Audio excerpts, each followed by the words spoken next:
students, now see about the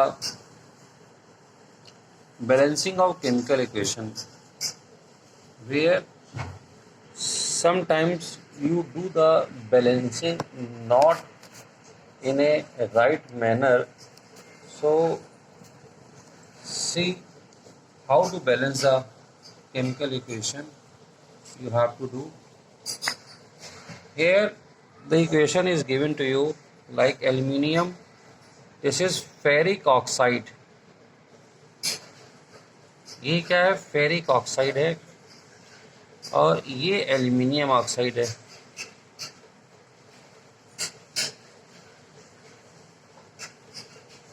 तो यहाँ reaction में लेफ्ट साइड में देखिए एल्युमिनियम एक है, राइट में दो है, आयरन यहाँ दो हैं, यहाँ एक है, ऑक्सीजन हमको सेम दिखाई दे रही है। तो ऐसे रिएक्शंस में जनरली आपके एफर्ट्स क्या होते हैं कि सीधे हिट एंड ट्रायल मेथड से कि यहाँ दो है इसको दो कर दो, यहाँ दो है तो इसको दो कर दो, और ये रिएक्शन बैलेंस हो जाती है। तो ये एक इजी रिएक्शन है, इसको आप बैलेंस कर सकते हैं। तो हमने क्या किया, multiply aluminium by 2 in LHS and Fe by 2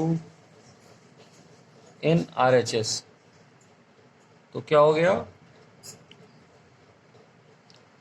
2Al Fe2O3 Al2O3 और 2F। ये बैलेंस कर लिया हमने यहाँ पर इस रिएक्शन को।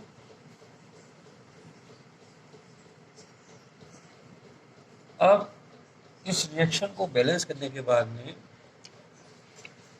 ये एक सिंपल रिएक्शन थी जहाँ पर आप एक तरह से एक डायरेक्ट आपने ऑब्जर्वेशन से इसको बैलेंस कर लिया। कुछ रिएक्शंस ऐसी हैं जो बड़ी हो सकती हैं जहाँ पर हमको स्टेप बाय स्टेप मेथड से ही उसको बैलेंस करना होता है। तो जैसे मैंने आपको बताया था कि अगर कोई रिएक्शन आपके पास में है, एल्युमिनियम यहाँ पर जो है क्लोराइड है और बेरियम सल्फेट,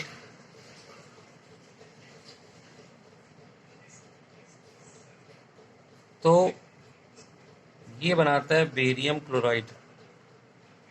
इस तरह से रिएक्शन। अब यहाँ पे एक एल्युमिनियम है, यहाँ दो एल्युमिनियम है, यहाँ सल्फेट एक एज ए ग्रुप है, यहाँ 3 सल्फेट दिखाई दे रहे हैं, क्लोरीन 2 है, यहाँ पे क्लोरीन 3 है। तो इसको हम लोग इमीडिएट हिट एंड ट्रायल से नहीं कर सकते हैं। We balance these kind of equations step by step method. So first step में हम क्या करेंगे, और जब भी हम इन क्वेश्चन को बैलेंस करते हैं तो हमारा एफर्ट्स ये होते हैं कि हम पहले कैटायंस को बैलेंस करते हैं, यानी कि हम एल्युमिनियम या बेरियम किसी एक को बैलेंस कर सकते हैं। हम यहाँ पे एल्युमिनियम को बैलेंस करने जा रहे हैं। एल्युमिनियम हमारे पास में 1 है, यहाँ 2 एल्युमिनियम है, तो क्या करेंगे, multiply AlCl3 by 2 in LHS to balance aluminium. तो ये क्या हो गया, 2 AlCl3 barium sulphate Al2SO4 whole thrice BaCl2। Aluminium हमने देखा यहाँ पर बैलेंस हो गया। अब स्टेप 2 में आते हैं हम यहाँ पर अगर एल्युमिनियम को बैलेंस कर चुके हैं तो यहाँ पे क्लोरीन कितना हो गया, 3A और 2A, तो इसको मल्टीप्लाई करेंगे 2 3 6, तो 6 क्लोरीन यहाँ पर है। यहाँ क्लोरीन कितने हैं, 2। अब क्योंकि बेरियम में ये एक ही एक दिखाई दे रहा है, इसलिए इसको मैं बैलेंस नहीं करने जा रहा हूँ। अब मैं बैलेंस करने जा रहा हूँ इस क्लोरीन को। तो क्या किया हमने, यहाँ पे 6 क्लोरीन दिखाई दे रहे हैं, यहाँ 2 दिखाई दे रहे हैं। तो क्या करेंगे सेकंड स्टेप में, मल्टीप्लाई बेरियम क्लोराइड बाई 3 से करेंगे तो ये 6 हो जाएगा इन राइट हैंड साइड। इसको मल्टीप्लाई कर लिया तो क्या हो गया 2AlCl3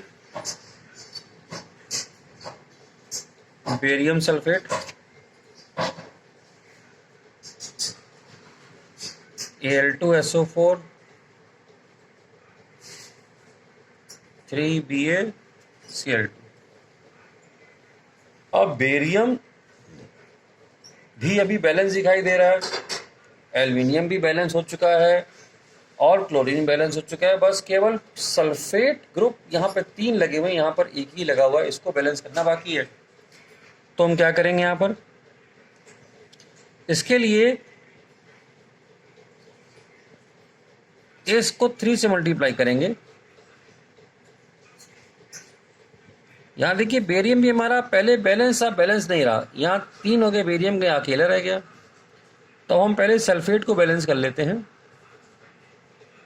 मल्टीप्लाई बेरियम सल्फेट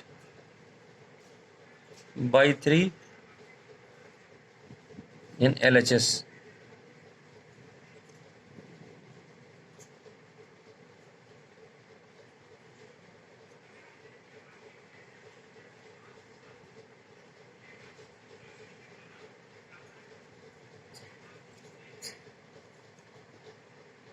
तो ये हो गया बैलेंस। अब देखिए बेरियम में 3 हो गए और यहाँ भी 3 बेरियम हो गए और इक्वेशन हमारी बैलेंस हो गई। हम क्रॉस चेक कर सकते हैं, लेफ्ट हैंड साइड में एल्यूमिनियम 2, राइट हैंड साइड में 2, लेफ्ट में क्लोरीन के 6, यहाँ 6, बेरियम के यहाँ 3 है, यहाँ भी बेरियम के 3 है, यहाँ सल्फेट 3 है और यहाँ भी 3 है। मैंने सल्फेट एज ए होल यहाँ पे सिलेक्ट किया है रादर देन हम इसको, देखिए सल्फेट भी हमारे 3 हो गए हैं, बेरियम भी 3 हो गए हैं, सब 3 हो गए हैं। हम इसलिए ऐसा कर रहे हैं कि सल्फेट एज ए होल पूरा यहाँ पर ट्रांसफर हुआ था। अगर ये किसी रिएक्शन में ब्रेकअप हो जाए तब तो एक अलग बात है कि सल्फर डाइऑक्साइड बन गया, SO3 बन गया, तब इसको सोचेंगे। ओके, तो ये हो गई हमारी बैलेंसिंग एक केमिकल रिएक्शन की। अगर किसी केमिकल रिएक्शन में हम जो है हाइड्रोजन या ऑक्सीजन को बैलेंस करना चाहते हैं तो उन रिएक्शंस में याद रखिए हमेशा पहले ऑक्सीजन बैलेंस की जाती है, उसके बाद में फिर हम हाइड्रोजन को बैलेंस करेंगे जब भी कोई रिएक्शन हमको ऐसी बैलेंस करनी होती है। चलिए नौ सीधा, तो मैंने आपको ये रिएक्शन बैलेंस करके क्यों दिखाई है कि आप जनरली इसको या तो बॉटम वाला पार्ट लिख देते हैं, ये स्टेप बाय स्टेप आप रिएक्शन नहीं शो करते हैं। तो अगर मैं आपसे डिमांड करता हूँ कि show the balancing of reaction step by step method, तो उसको इसी तरह से किया करिए रादर देन कि आप उसको जो है गैस वर्क से आंसर लिख दें। अब हम लिखेंगे टाइप्स ऑफ केमिकल रिएक्शन। हमारे पास में जो केमिकल रिएक्शन है उनके टाइप्स क्या हैं, आइए देखते हैं उसको।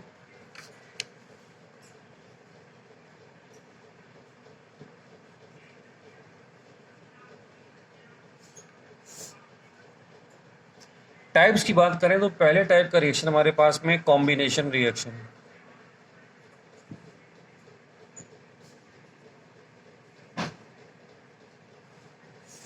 कॉम्बिनेशन में क्या होता है कि 2 रिएक्टेंट जोड़कर एक थर्ड रिएक्टेंट बना लेते हैं यहाँ पर, और ये जो 2 पूरे के पूरे यहाँ पर एडिशन हो जाते हैं अब इसमें, अब जैसे सल्फर है, सॉलिड स्टेट में है, अगर ऑक्सीजन, यानी सल्फर की क्या हो रही है, यहाँ पर हम बर्निंग कर रहे हैं सल्फर की, तो we will get sulphur dioxide gas. एक ही कंपाउंड यहाँ पर हमको मिल रहा है, सल्फर डाइऑक्साइड गैस। और तो सल्फर की हमने यहाँ पर बर्निंग करी, SO2 मिला, दो रिएक्टेंट थे, एक ही प्रोडक्ट हमको यहाँ पर मिल गया। तो ये कॉम्बिनेशन रिएक्शन है। कॉम्बिनेशन रिएक्शन हमारे पास में और भी, अगर हम बात करें एप्लीकेशन की बात करें, कहाँ इसको यूज़ करते हैं हम लोग, इसका एप्लीकेशन कहाँ यूज़ करते हैं, आपने देखा होगा अमोनिया गैस बनाने में। यहाँ पर ये कॉम्बिनेशन रिएक्शन का ही एग्जांपल है यहाँ पर। और अगर आप देखें कार्बन मोनोऑक्साइड जो प्रोड्यूस होती है व्हीकल्स में, ये भी ऑक्सीजन के साथ में जुड़कर कार्बन डाइऑक्साइड गैस बनाती है, क्योंकि कार्बन मोनोऑक्साइड डेंजरस गैस है, ये ज़्यादा हार्मफुल है। इसी तरह से अगर हम देखें जो कार्बोनेटेड ड्रिंक्स हैं, इन कार्बोनेटेड ड्रिंक्स में भी आपको कॉम्बिनेशन रिएक्शन दिखाई देगी। उसमें क्या होता है, कार्बन डाइऑक्साइड गैस को फिलअप किया जाता है और लिक्विड, वहाँ पे वाटर प्रेजेंट है, और ये बहुत ही माइल्ड एसिड बन जाता है, carbonic acid.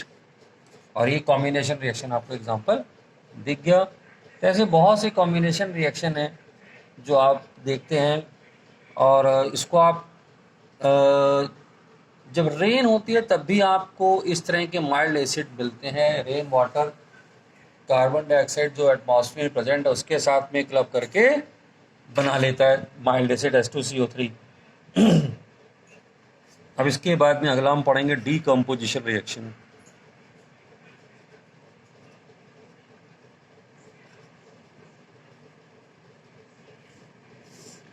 Decomposition reaction combination reactions का अपोजिट है। यहाँ पर दो, एक कंपाउंड है वो ब्रेक, एक कंपाउंड ए है, ये ब्रेक हो जाएगा बी और सी में, इसमें इसकी ब्रेकिंग हो जाती है। और यहाँ पर सबसे ज़्यादा जो आसान रिएक्शन आपको दिखती है वो है heating of carbon, calcium carbonate.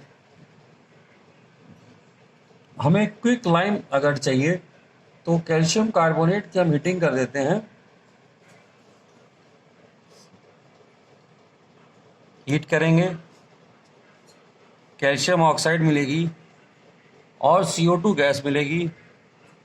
Calcium oxide हमारे लिए सॉलिड है, याद रखिए इसको हम लोग, जो कैल्शियम ऑक्साइड है इसको हम लोग बोलते हैं क्विक लाइम। कुछ नाम आपको याद रखने पड़ेंगे, क्विक लाइम बोलते हैं इसको हम लोग, ठीक है, ये याद रखिए। इसी तरह से पोटेशियम क्लोरेट, इसको भी हीट करेंगे, हीट करने से पोटेशियम क्लोराइड और ऑक्सीजन गैस मिलेगी। अब ये पोटेशियम क्लोराइड भी सॉलिड है, बैलेंस करना पड़ेगा इसको। तो ये डीकम्पोजिशन रिएक्शन हो गया यहाँ पर। और भी कई रिएक्शंस आप टेकअप कर सकते हैं डीकम्पोजिशन रिएक्शन के लिए। अब आता है कि डीकम्पोजिशन रिएक्शन के कुछ टाइप्स हैं। ये तो एक एग्जांपल हमने यहाँ पर हीट से रिलेटेड दिया। तो we have 3 types of decomposition reaction. 3 types of decomposition reaction हमको यहाँ पर मिलते हैं। जो पहला आपने